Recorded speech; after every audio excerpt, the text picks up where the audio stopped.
பார்த்து வருகிறோம்.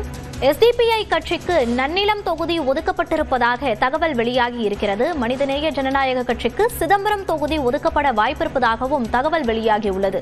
இது குறித்த கூடுதல் தகவல்களோடு இணைகிறார் நமது செய்தியாளர் கோகுல். கோகுல், தகவல்களை பதிவு பண்ணலாம். திமுக கூட்டணி கட்சிகளுக்கு இன்று மாலை முதலமைச்சர் எந்தெந்த தொகுதிகள் ஒதுக்கப்பட்டுள்ளது என்பதை அதிகாரப்பூர்வமாக அறிவிக்கப்பட்டுள்ள நிலையில எஸ்டிபிஐ கட்சிக்கு ஒரு தொகுதி ஏற்கனவே ஒதுக்கப்பட்டிருக்கக்கூடிய நிலையில் எஸ்டிபிஐ கட்சிக்கு நன்னிலம் தொகுதி ஒதுக்கப்பட்டிருப்பதாக தற்போதைய தகவலா இருக்கிறது. நன்னிலம் தொகுதியில இந்த முறை எஸ்டிபிஐ கட்சி போட்டியிட உள்ளது. அதே போல மனிதநேய ஜனநாயக கட்சிக்கு ஒரு தொகுதி ஒதுக்கப்பட்டிருக்கிறது. மனிதநேய ஜனநாயக கட்சி இந்த முறை சிதம்பரம் சட்டமன்ற தொகுதியில் போட்டியிட இருக்கிறார்கள்.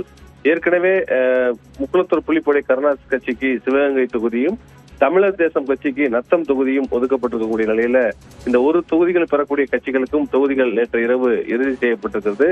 இன்று தேமுதிக, விடுதலை சிறுத்தைகள் கட்சிகள் மற்றும் காங்கிரஸ் உள்ளிட்ட கட்சிகளோடு தொகுதிகளை இறுதி செய்த பின்னர் திமுகவுடைய கூட்டணி கட்சிகளுக்கு எந்தெந்த தொகுதிகள் என்ற அதிகாரப்பூர்வ அறிவிப்பை முதலமைச்சர் இன்று மாலை அறிவிப்பார் என்ற தகவலும் வெளியாகிறது.